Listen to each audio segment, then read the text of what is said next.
halkan ayay ka bilaabanaysaa tallaabo la isku kaashanayo taasoo wax looga qabanayo goobaha danta guud ee ku yaal degmada Ufayn ee gobolka Bari. markii hore qolyahan Samreeb way noo yimaadeen deedna waxaana loo sheegay in magaranaysa ay jidho aqoon daayo community-ga loogu talagalay isla markaana ay projecti ay doortaaneen lacagtaasna iyagoo in la yimaadaan kadib bulshada markay aan tashanay oo maamul iyo magaranaysa bulsho iyo kulliba waxaanu dooranay in dugsiga hoose dhexe ee degmada Ufayn runtii xilligii dawladda Soomaaliya ku sinaa mudana dayactir helin in iskuulkan dayactirano kolkii inta la rogrogay la isku raacay wax ka qabashada iskuulkan ayaa bulshada degmada Ufayn iyo hay'adaha ku midaysan Samreeb waxaa loo gudbay tallaabadii xigtay taasi oo ah qiimeynta iskuulka. marka iskuulka hadii la qaatay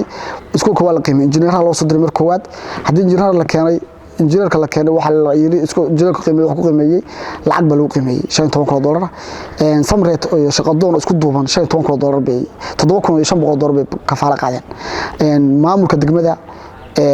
bulshada qaybaha ka duwan oo isku duuban waxay ballan qaadeen $7,500 lacagta isku darkay $15,000 bay noqotay.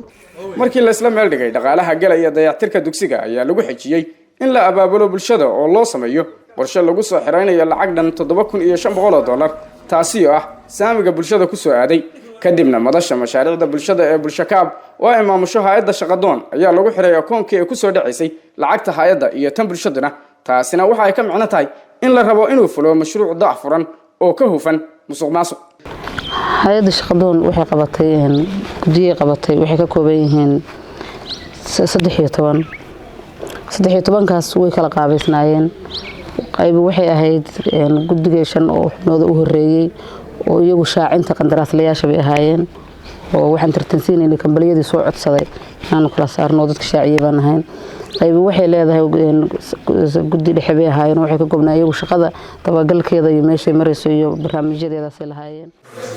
sidii lagu ballamay waxaa la soo bandhigay lacagtii iskuulka dayactirkiisa lagu qiimeeyay iyadoo bulshada degmada Ufayn iyo hay'adihiiba ay soo xireeyeen xoolihii la sugayay kadibna waxaa loo gudbay qandaraas bixinta dhismaha. waxa kamid ah guddiga qandaraaslaha oo qandaraaska soo bandhigay oo maxay siinayay baan kamid ahaa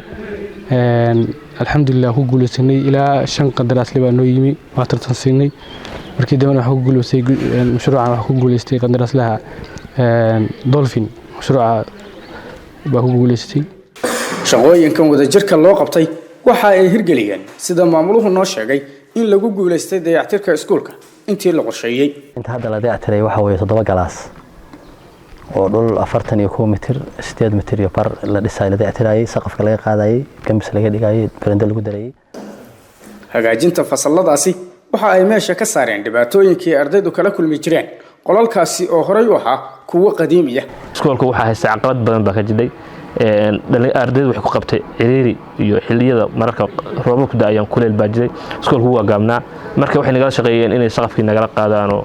kor u qaadaan annaguna waxay ahaayeen waxyaabihii naloo doortay. xilligan bulshadu waxa ay yaqiinsan tahay in ay wadajir wax ku qabsan karaan iyaga oo muujiyay in uu micno gaar ah u samaynayo waxqabadka ay qaybta ka yihiin. lahaansha ka faa'iideyna meesha maanta waxbaan ku darsanay anagu hay'adinta noo gaar noogu qaban oo wax laga yahay noo qaban lahayn aan oran lahayn wax la iska dhisay laakiin maanta ardayda waa ku wacyigelinay bulshadu waa ku ay qabtaa hantidoodii maanta dhididkoodii qayb kamid ah gashay meesha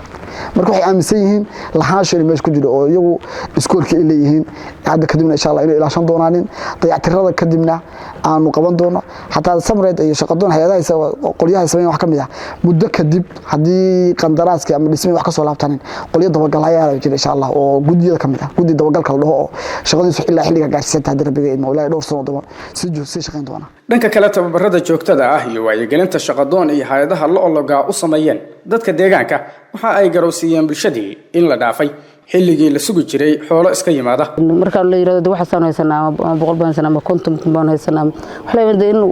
hindisa dadka qaaday waxba lagu daray lagu iimaanay laakiin meel iska taaganto leedahay baahi uu iska sheegato wax macquul ma noqonayso cidina wax ku qaban mayso baahi qalan cidina wax kaaga qaban mayso laakiin markasta aad leedahay waxba aan haystaa mid kasta waxba kugu dari karaa kuwa ugu tabarta daran baa ku dhahaya waxa saan ku awoodna kugu dareena.